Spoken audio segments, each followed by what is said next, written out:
Só este ano, o governo Lula já torrou quase 65 milhões de reais em viagens. Conforme o portal da Transparência, até o momento foram mais de 27 mil viagens. Mais de 31 milhões de reais foram gastos em passagens aéreas, enquanto outros 33 milhões custearam as diárias de funcionários a serviço do governo. Apenas entre os dias 7 e 21 de fevereiro, a administração petista gastou 38 milhões de reais. No ano passado, os gastos com diárias e passagens no governo Lula totalizaram 2 bilhões e 200 milhões de reais, número semelhante aos 2 bilhões e 300 milhões de reais desembolsados em 2023. Comigo aqui no estúdio, começo esse giro de notícias com você, Adalberto Piotto. Boa noite, sempre uma alegria estar ao seu lado. Fato é que o governo não quer saber de cortes, de enxugar gastos, não que envolvam as mordomias da panelinha. A população que aperte os cintos como puderem. É o que está acontecendo, né? Adri, seja bem-vinda. Boa tarde a você, Ana, querida, Cauti, Silvia, todos que nos acompanham. A questão do gasto para um país que está devendo e gasta mais do que arrecada e tem, sim, uma sequência de rombos bilionários, resultado do governo Lula, é um problema. Ele fica muito maior quando esses gastos não geram resultado nenhum. Nem no presente e no futuro só serão dívida que, obviamente, vai ficar para as próximas gerações. Esta e as próximas gerações pagarem. Eu vou lembrar rapidamente do ministro Paulo Guedes, quando ele defendia justamente a austeridade fiscal, ou seja, gastar menos do que arrecada e colocar, obviamente, as despesas do governo dentro do orçamento e do que é possível arrecadar, para justamente não deixar dívida para gerações futuras. Este governo, que até outro dia se vangloriava de conseguir conversar com jovens, está deixando cada vez mais dívidas para esses jovens pagarem.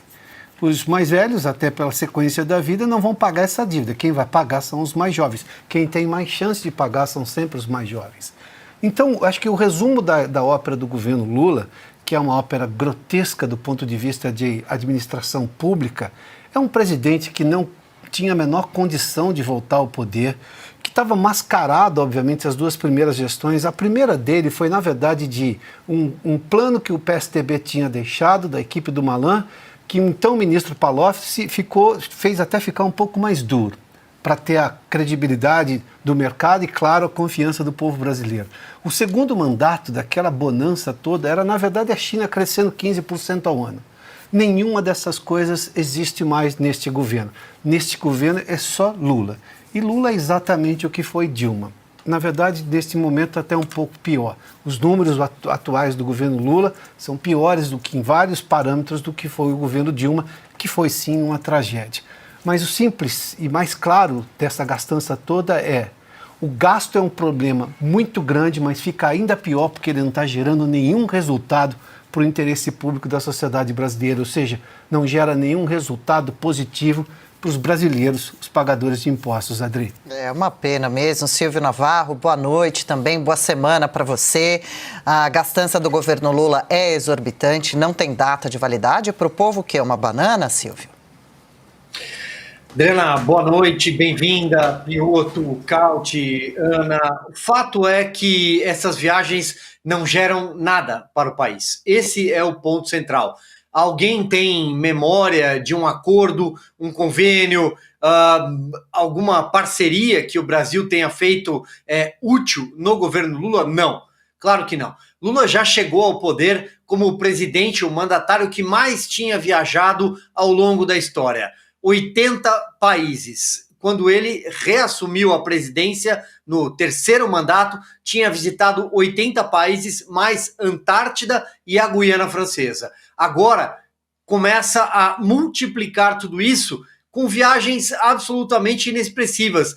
Alguém se lembra que a Janja foi para o Egito, para a China, foi visitar o Papa 2 vezes? O que o Brasil trouxe de volta? Algum acordo, alguma parceria? Então, eu acho que o Piotto fez um belo resumo. É muito dinheiro gasto e pouco resultado para o país. Por quê? Caso o presidente da República, de turno, que seja, tivesse visitado um país e isso tivesse provocado ou gerado algum tipo de investimento, bom, aí tudo bem, né? mas ao que parece, ele só causa problemas quando desembarca lá fora.